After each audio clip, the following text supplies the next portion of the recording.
साथियों नमस्कार, मैं हूं नीरज पटेल और आप देख रहे हैं नेशन जनमत। गंगा में बहते हुए शवों को लेकर भले ही उत्तर प्रदेश और बिहार की सरकार अपनी अपनी सीमा विवाद का बहाना ढूंढ रही हो, लेकिन हकीकत यह है कि नीतीश कुमार और उत्तर प्रदेश के मुख्यमंत्री योगी आदित्यनाथ दोनों ही निशाने पर हैं।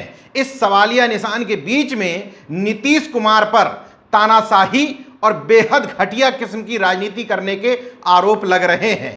वजह है जन अधिकार पार्टी के राष्ट्रीय अध्यक्ष और बिहार से ही 5 बार लोकसभा के सांसद रहे राजेश रंजन उर्फ पप्पू यादव की गिरफ्तारी। उनकी पत्नी भी इससे पहले कांग्रेस की टिकट पर सांसद हुआ करती थीं। नीतीश कुमार के ऊपर आरोप लगा है कि महज बीजेपी के नेताओं के तुष्टीकरण के लिए उन्होंने एक कद्दावर, जनप्रिय, लोकप्रिय हो रहे नेता को 32 साल पुराने मामले में गिरफ्तारी करवा दी है।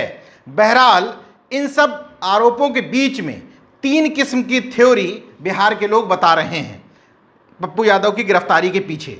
पहली थ्योरी वही जो सभी लोग जानते हैं कि पप्पू यादव कुछ दिन पूर्व सारण से सांसद राजीव प्रसाद रूड़ी, जो कभी केंद्र में मंत्री हुआ करते थे, सारण जिले में स्थित उनके गांव अमनौर पहुंचे और 4 दीवारी के अंदर तकरीबन 50 से ज़्यादा ऐसी एम्बुलेंस जो सांसद निधि से रूड़ी ने दी थी उस जिले को, उनको वहां पर ढके हुए कपड़ों से पाया। बाकायदा उसका वीडियो भी रिलीज किया गया। इसके अलावा पप्पू यादव ने एक वीडियो और रिलीज किया जिसमें उन्होंने दिखाया किस तरीके से सांसद निधि वाली एम्बुलेंस में बालू ढोई जा रही है। इसके बाद जब राजीव प्रसाद रूड़ी पर सवाल उठे तो राजीव प्रसाद रूड़ी ने बड़ा ही बचकाना बयान देते हुए कहा कि उनको ड्राइवर नहीं मिल रहे थे। ऐसे में नेशनल जनमत का सवाल है रूड़ी साहब से कि एक सांसद को ड्राइवर नहीं मिल रहे हैं, एम्बुलेंस ढक करके खड़ी कर ली। अगर आपको ड्राइवर नहीं मिल रहे थे, आपने 50 से ज़्यादा एम्बुलेंस जैसा दावा पप्पू यादव ने किया है वैसी ढक कर के रखी थी, तो क्या आपने अपने जिले के डीएम या बिहार के सीएम किसी को पत्र लिख करके बताया कि मेरे पास इतनी एम्बुलेंस खड़ी हुई हैं? आपने कहा कि मेरे जिले में पर्याप्त एम्बुलेंस हैं आपके संसदीय क्षेत्र में, तो क्या आपने उन एम्बुलेंस को ऐसे समय में जब लोग ऑक्सीजन की कमी से परेशान थे, लोगों को ना बेड मिल रहे थे ना एम्बुलेंस मिल रही थी, ऐसी परिस्थिति में आपने उन एम्बुलेंस को ढकना क्यों मुनासिब समझा? क्या आपने ड्राइवर की कमी की समस्या कहीं पर भी किसी को भी लिख करके साझा की थी? उनके इस बयान के बाद पप्पू यादव ने अगले ही दिन सोशल मीडिया पर ड्राइवरों की परेड करा दी। उन्होंने कहा एम्बुलेंस हमें आप दीजिए, हम ड्राइवर आपको उपलब्ध कराते हैं। इस पूरी पड़ताल के बीच में आज तक के एक संवाददाता की रिपोर्ट मेरी नज़र में आई, जो उन्होंने बताया कि जो एम्बुलेंस पहले वहां खड़ी हुई थी, जब वो मौके पर पहुंचे 2-3 दिन बाद, तो महज 8 एम्बुलेंस खड़ी हुई थी। बाकी एम्बुलेंस कहां गायब कर दी गई, कहां खड़ी कर दी गई, ये कोई बताने की स्थिति में नहीं था। यहां तक कि सांसद के मीडिया प्रभारी से भी पूछा गया, उन्होंने भी नहीं बताया कि ये एम्बुलेंस चली कहां गई, मतलब वहां से गायब कर दी गई थी। 8 में से 3 एम्बुलेंस ऐसी थी जिनमें मामूली तोड़फोड़ दिखाई गई थी और अमनौर के सीओ ने इसी मामले में मुकदमा भी दर्ज किया था। बताया ये जा रहा था रूढ़ी के लोगों द्वारा कि इन एम्बुलेंस में पप्पू यादव द्वारा, उनके समर्थकों द्वारा तोड़फोड़ की गई है। ये भी बेहद बचकाना बयान था। एक परिपक्व राजनेता जो अपने किसी छापेमारी का खुद वीडियो बनवा रहा है, वो ऐसा कैसे कर सकता है कि वो उस एम्बुलेंस में तोड़फोड़ करवा दे? ये भी बात गले नहीं उतर रही। लेकिन चूंकि भारतीय जनता पार्टी के वहां से सांसद हैं, भारतीय जनता पार्टी सरकार में शामिल है, नीतीश कुमार मुख्यमंत्री हैं, तो अमनौर के सीओ ने पप्पू यादव के खिलाफ ही मुकदमा दर्ज कर लिया। तो पहली थ्योरी तो ये कि राजीव प्रसाद रूड़ी और सारण के डीएम की जिस मामले में गिरफ्तारी होनी चाहिए थी या कम से कम मुकदमा दर्ज होना चाहिए था, उसकी बजाय बदला लेने के लिए राजीव प्रसाद रूड़ी ने अपनी लॉबिंग का प्रभाव का इस्तेमाल करते हुए पप्पू यादव की गिरफ्तारी करवा दी 32 साल पुराने मामले में। एक थ्योरी। दूसरी थ्योरी जो आरजेडी की तरफ से आ रही है, यानी कि राष्ट्रीय जनता दल की तरफ से, मैंने तेजस्वी यादव वाली आरजेडी से कम ऐसी उम्मीद नहीं की थी, लेकिन सियासत तो सियासत है। आरजेडी का आधिकारिक बयान ये आया कि इसमें नीतीश कुमार और पप्पू यादव के बीच में गहरी चाल है, क्योंकि नीतीश कुमार आरजेडी के खिलाफ में किसी यादव नेता को मजबूत करना चाहते हैं, इसलिए उन्होंने गिरफ्तार करके उनको जेल भेज दिया है। इसी से जुड़ी हुई एक और थ्योरी आ रही है कि सस्ती लोकप्रियता के लिए पप्पू यादव इस तरह का ड्रामा खेल रहे हैं। अगर सस्ती लोकप्रियता के लिए यानी कि सांसद बनने के लिए कोई बाढ़ में लोगों को राहत सामग्री बांटता है, पुराने लॉकडाउन के समय में जिसके वीडियो वायरल होते हैं लोगों को पैसा बांटने के, खाना बांटने के, दवाइयां बांटने के, इस बार भी जो व्यक्ति लगातार लोगों के लिए ऑक्सीजन की व्यवस्था कर रहा है, जो शख्स लॉकडाउन के समय में सैकड़ों लीटर दूध का इंतजाम करके पटना ले जा रहा है, अगर ये सब सिर्फ महज दिखावे के लिए हो रहा है तो इस तरीके का दिखावा राजनीति में तो मुझे बहुत पसंद है। नेताओं से हम उम्मीद भी ऐसे करते हैं। मैं चाहता हूं कि तमाम सारे विधायक, जनप्रतिनिधि, सांसद, मंत्री इसी तरह का दिखावा करने लग जाएं। मेरे गले ये आरोप उतर नहीं रहा है, लेकिन सियासत है, ठीक है। तीसरा पहलू, एक जो लोग अपने हिसाब से अंदाजा लगा रहे हैं कि नीतीश को कमजोर करने के लिए अमित शाह के इशारे पर इस तरह की गिरफ्तारी की गई है। अब अपने इस आरोप के समर्थन में वो कुछ उदाहरण भी देते हैं। जैसे इस बार पप्पू यादव की गिरफ्तारी के बाद सीधे सीधे निशाने पर नीतीश कुमार आ गए हैं। सरकार में शामिल पूर्व मुख्यमंत्री और हम पार्टी के राष्ट्रीय अध्यक्ष जीतन राम मांझी ट्वीट करते हैं, कोई जनप्रतिनिधि अगर दिन रात जनता की सेवा करे और उसके एवज में उसे गिरफ्तार किया जाए, ऐसी घटना मानवता के लिए खतरनाक है। उसी तरीके से सरकार में शामिल और मंत्री मुकेश साहनी लिखते हैं, जनता की सेवा ही धर्म होना चाहिए। सरकार को जनप्रतिनिधि, सामाजिक संस्था एवं कार्यकर्ता को आमजन के मदद के लिए प्रेरित करना चाहिए। जनप्रतिनिधि को भी कोरोना गाइडलाइन का सख्ती से पालन करते हुए कार्य करना चाहिए। ऐसे समय में सेवा में लगे पप्पू यादव को गिरफ्तार करना असंवेदनशील है। ये तो पार्टी समर्थकों की बात हो गई।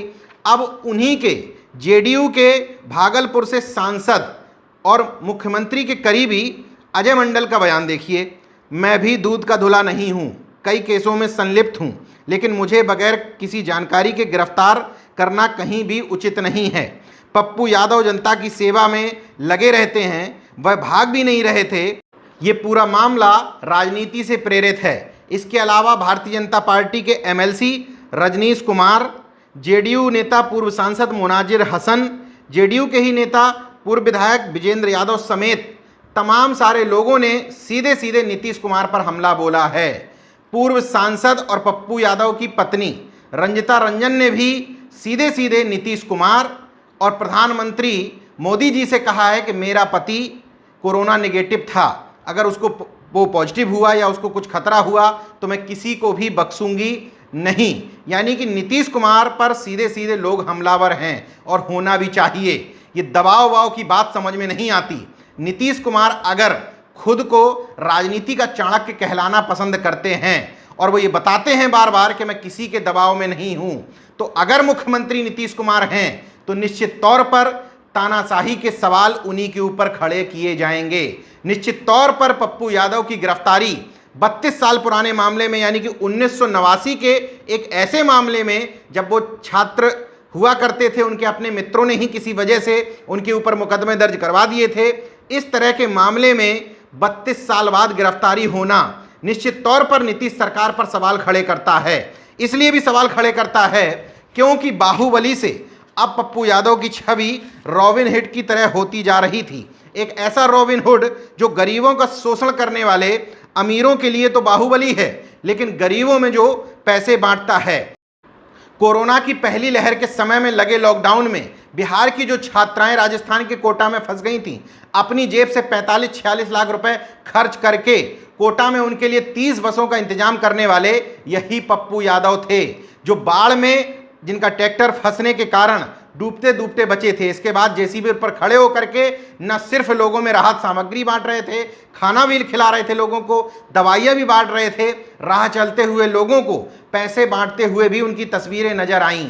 तो ऐसे बदलते हुए स्वरूप में पप्पू यादव को जननेता कहना किसी भी तरीके से अतिशयोक्ति नहीं होगी। वर्तमान में ऐसा जननेता जो इस समय में भी कोरोना बीमारी के समय में न सिर्फ घर से बाहर निकल रहा था, बीमारी खुद बीमार होने के बावजूद, बल्कि सरकार की पोल खोलते हुए भी लोगों की मदद भी कर रहा था। ऐसे में पप्पू यादव की गिरफ्तारी करना निश्चित तौर पर नीतीश कुमार पर एक बड़े सवाल खड़े करता है। तमाम सारे ऐसे लोग जो सोशल मीडिया पर कभी नीतीश कुमार के समर्थन में लिखा करते थे, मैं देख रहा हूं कि उनमें से तमाम सारे लोग आज नीतीश कुमार की आलोचना कर रहे हैं। नीतीश कुमार को कुर्सी कुमार, सत्ता लोलो, भारतीय जनता पार्टी का पिछलग्गू तक लिखने में वो पीछे नहीं हट रहे हैं। बहरहाल इन सब आरोप प्रत्यारोप के बीच में पप्पू यादव के समर्थकों ने miss call for Pappu Yadav अभियान चलाया हुआ है। इसी बीच में खबर यह आ रही है कि उनको बीमारी की हालत में दरभंगा मेडिकल कॉलेज शिफ्ट किया गया, जहां से डॉक्टरों ने कहा कि इनको पटना ले जाया जाए, लेकिन पप्पू यादव ने लिख करके अनुरोध किया वहां के डॉक्टर से कि मैं यहीं पर सुरक्षित हूं, पटना जाने पर मेरी जान का खतरा हो सकता है। तो खबर ये है कि फिलहाल उनको कोई भी ऐसा रोग नहीं है जिसको खतरे की स्थिति कहा जाए। दरभंगा मेडिकल कॉलेज में इलाज करवा रहे हैं। बहरहाल इस समय बिहार में राजनीति पूरी तरीके से गरमाई हुई है। अब जरा इन पप्पू यादव पर भी एक नज़र डाल लीजिए, जिसकी छवि आज रॉबिन हुड की तरह बन गई है। 1990 में सिंहेश्वर स्थान विधानसभा से निर्दलीय विधायक बने थे, मतलब उस समय भी लोगों के बीच में चर्चित थे। निर्दलीय विधायक होने का तो मतलब यही होता है। 16वीं लोकसभा में सर्वश्रेष्ठ प्रदर्शन करने वाले सांसद बने थे। उनकी लोकप्रियता का आलम यह है कि 1991, 96, 99 लगातार 3 बार पूर्णिया से निर्दलीय सांसद चुने गए थे। मतलब लोगों के बीच में लोकप्रिय तो उस समय भी हुआ करते थे। इसके बाद 2004 में और 2014 में आरजेडी के टिकट पर मधेपुरा से सांसद बने थे। 2004 में उनके राजनीतिक ग्राफ उस समय बढ़ गया था जब लालू यादव 2 सीटों से लोकसभा चुनाव लड़े, छपरा और मधेपुरा सीट जब उन्होंने छोड़ी तो पप्पू यादव को लड़ने के लिए दी थी, जिस सीट पर वो जीत गए थे। उसके बाद अनुमान ये लगाया गया था कि लालू यादव उनको राजनीतिक तौर पर आगे करेंगे, लेकिन बड़ी दुर्भाग्यपूर्ण बात है, इन तमाम सारे राजनीतिक दलों में जो क्षेत्रीय दल हैं वो अपने परिवार के अलावा किसी भी व्यक्ति को आगे बढ़ते हुए शायद नहीं देखना चाहते हैं। बहरहाल इन लोगों के बीच में क्या हुआ नहीं हुआ ये तो मैं नहीं जानता, लेकिन 2015 में पार्टी विरोधी गतिविधियों का आरोप लगाते हुए पप्पू यादव को पार्टी से बाहर कर दिया गया। जिस समय मैं दिल्ली रहता था उस समय रंजिता रंजन कांग्रेस से और पप्पू यादव खुद आरजेडी से सांसद हुआ करते थे। इस नाते उनको 2-2 सांसद आवास मिले हुए थे। मैं खुद इस बात का गवाह हूं कि एक सांसद आवास पर बिहार से आई हुई जनता जिसको एम्स में इलाज कराना होता था, वो लगातार वहां पर खाना भी खाती थी और उनको वहां रहने की सुविधा भी उपलब्ध कराई जाती थी। 1998 में माकपा एमएलए अजीत सरकार हत्याकांड में उनका नाम आता है। 1999 में गिरफ्तार कर लिए जाते हैं। 2008 में आजीवन कारावास की सजा हो जाती है। लगातार 12 साल जेल में रहने के बाद 2013 में उनको बरी कर दिया जाता है। जेल से बाहर आते हैं, अपनी छवि बदलने की कोशिश करते हैं और वर्तमान में उनकी जो इमेज है वो जेल से निकलने के बाद बनी हुई इमेज है। लब्बो लो अब ये है कि इस पूरी घटना में बिहार के लोगों की सहानुभूति अगर किसी के साथ है तो वो है पप्पू यादव, और बिहार के लोगों का गुस्सा अगर सबसे ज़्यादा है किसी के खिलाफ तो वो हैं बिहार के मुख्यमंत्री नीतीश कुमार और राजीव प्रसाद रूड़ी जो सांसद हैं सारण से, उनके खिलाफ। लेकिन इसमें एक बड़ी होशियारी की गई है।